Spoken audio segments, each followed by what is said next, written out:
আমরা যদি বলি আমরা ভোট দিতে চাই না, নির্বাচন দিতে চাই না, তাহলে আমরা বলবো যে আমরা জনগণের উপরে বিশ্বাস রাখি না। যে আমাদের মাননীয় প্রধান উপদেষ্টা উনিও পুরোপুরি গণতন্ত্রই বিশ্বাসী।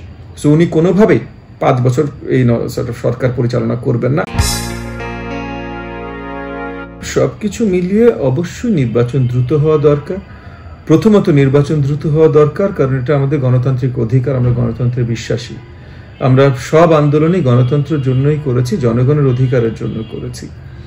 অনেকেই বলছেন, আমি শুনছি সুশীল সমাজের অংশীদার অনেকেই বলছেন না এই সরকার 3 বছর থাকুক বা 5 বছর থাকুক। দেখেন কোন সরকার ভালো সরকার, কোন সরকার খারাপ সরকার, এটার আমরা দায়িত্বটা, এটা নির্ণয় করার দায়িত্বটা আমরা জনগণের উপরে ছেড়ে দিই। তো জনগণ যদি যাকে ভোট দিয়ে নিয়ে আসবে সেই সরকার হবে। আমরা যদি বলি আমরা ভোট দিতে চাই না, নির্বাচন দিতে চাই না, তাহলে আমরা বলবো যে আমরা জনগণের উপরে বিশ্বাস রাখি না। যে কোনো একজন যে এই কথাটা বলছেন 5 বছর এই সরকার চাই, শুধু সে মনে করে যে তারটাই হোক।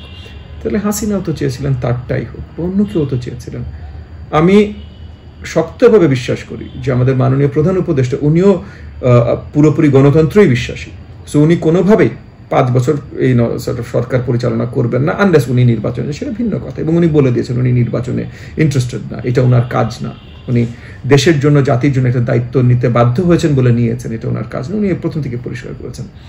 তবে নির্বাচন কবে হবে এটা এখনো কেউ পরিষ্কার করেনি। অন্তর্বর্তীকালীন সরকার দায়িত্ব নেবার পর থেকে আজ পর্যন্ত পরিষ্কার করেনি তারা কোন কাজগুলো কিভাবে করতে চায়।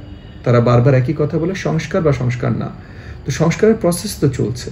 সো সংস্কার বা সংস্কার না প্রশ্নই আসছে না।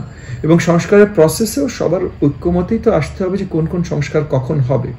যেমন মনে করেন বেশিরভাগ বড় দাগের সংস্কারগুলোই নির্বাচিত সরকার এসে করাটাই শ্রেয়। এটার আলোচনাগুলো হতেই পারে, যেটা হচ্ছে, এবং আরও বড়ভাবে হয়তো প্রচারণা করে এই আলোচনাটা দরকার। কিন্তু নির্বাচনের পর এই প্রচারণা করে জনগণের কাছে যে যেটা প্রমিস করেছে সেই ভিত্তিতে তখন জনগণ তাদের ভোট প্রদান করবেন। প্রত্যেকটা চয়েস, আলটিমেট চয়েসটা জনগণের হতে হবে। আমি, আপনি, যে কোনো কেউ একা দাঁড়িয়ে আমরা বুঝি জনগণ কী চায়, আমরা বুঝি জনগণের কী দরকার, এগুলো এর আগে অনেকে বলেছেন। কিছু জিনিস আমাদের প্র্যাগম্যাটিকে আসতে হবে। আপনি ইন্ডিভিজুয়াল এই ঘটনাটা যখন ধরবেন, অত্যন্ত মর্মান্তিক। বাংলাদেশে এমন কোনো বিবেকবান মানুষ নাই যার চোখে পানি চলে আসেনি এটা শুনে। এটা মানে এতটাই মর্মান্তিক এবং বারবেরিক একটা ঘটনা যেটা নিয়ে আমি আসলে পরিষ্কার ভাষায় আলোচনাও করতে ইচ্ছুক না।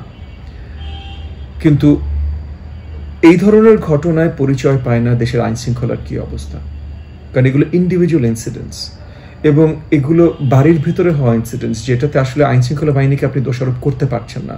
আপনার বাড়ির ভিতরে কি ঘটনা ঘটে গেছে, কারা কি ধরনের মস্তিষ্কের, মানে ত্রুটিপূর্ণ মস্তিষ্কের বা কি ধরনের পারভার্টেড চিন্তাধারার মানুষ কোথায় কি আছে, জেনেটিক্যালি কতখানি ফ্লড কি, এটা নিয়ে আবার আইন শৃঙ্খলা বাহিনীকে আপনি দোষারোপ করতে পারেন না, সরকারকেও দোষারোপ করতে পারেন না।